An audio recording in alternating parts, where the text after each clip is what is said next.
Welcome back. Straight to the topic of the day.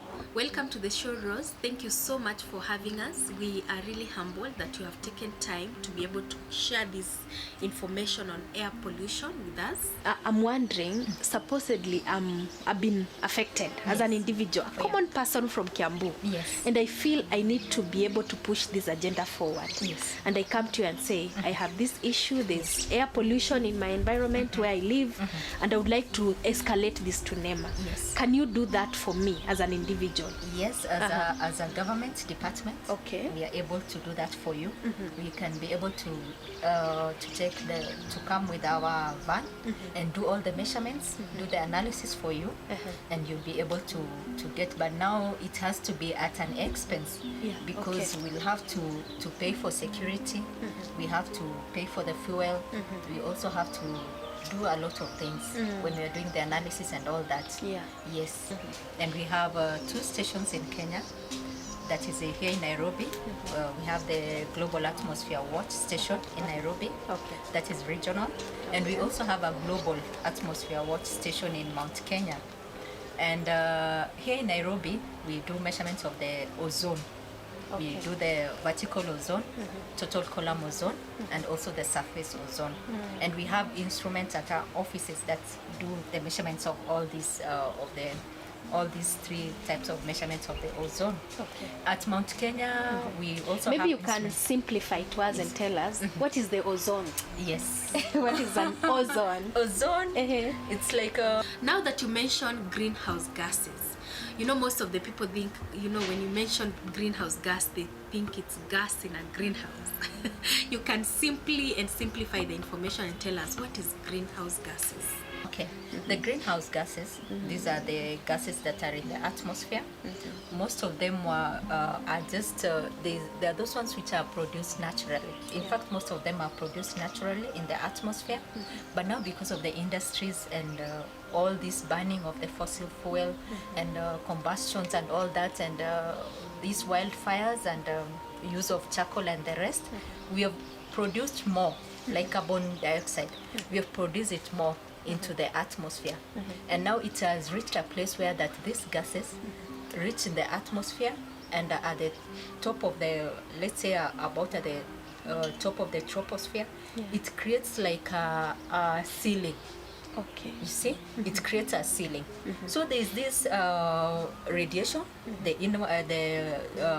solar radiation from the sun, and we also have the terrestrial radiation from the ground. So as the day starts, we receive solar radiation, and the earth absorbs it. And after a certain period of time, then it starts emitting this heat. So when it emits this heat, now these gases, these greenhouse gases, has already formed like a ceiling at the top of the troposphere, or maybe at the boundary. So these gases, this heating that used to just go out into the outer space is no longer going out. There. So it's trapped. Once it's trapped, now this is what causes the global warming. Because now these gases, as they go up, there's no exit to get out of our atmosphere into the outer space. So these greenhouse gases, we have the carbon dioxide, even water vapor is one of the greenhouse gases. So all this now makes the atmosphere, like the Earth atmosphere, to be warmer than it used to be. Yes, now, this is what we call the greenhouse gases. Yes, greenhouse gases are the ones which have caused the global warming, and that is now what also causes the climate change, because we find that as the temperatures goes high in the atmosphere, then the seasons or the rainfall seasons are also changing.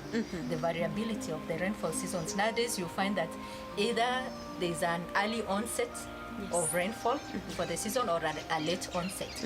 So it's high time that people get to know that climate change is a reality.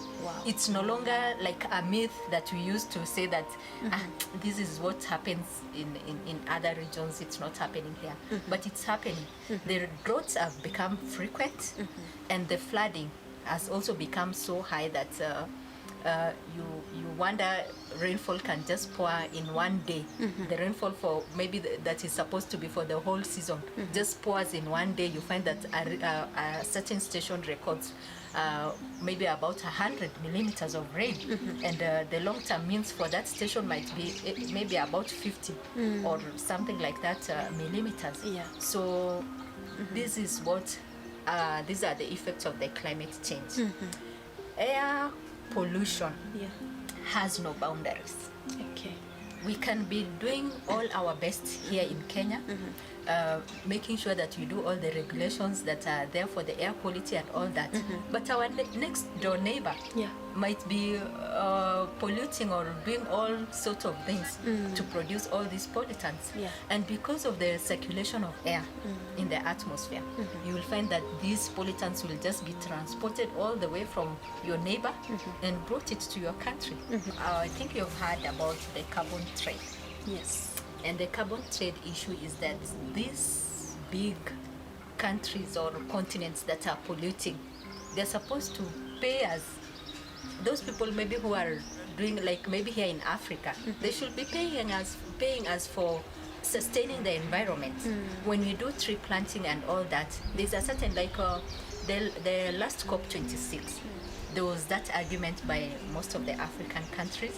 They said that these developed nations were supposed to give, I think, about $100 million for the carbon credit, but they had not submitted it. So this was an issue during the COP26. And I believe now maybe when we reach to COP27, maybe this issue will have been solved and sorted. And but there are many other climate change funds that are being used to do maybe afforestation, maybe to do maybe adaptation and mitigation in the community level, to help these communities that cannot be able to sustain themselves or cannot be able to cope with the effects of climate change. Something that is happening in another country, then it comes and affects you in your country. So it's a global thing. You've mentioned about climate change. Climate change is such a big word, and today we are not going to look at it. But you mentioned about planting trees and balancing and ensuring that we have a good air or improved air quality. What is the relationship between air quality and the trees that we have, and what can we do at an individual level? Someone watching us might think, at my own level, living in a flat, what can I do to ensure that I improve the air quality around me? We take a short break. We will be back.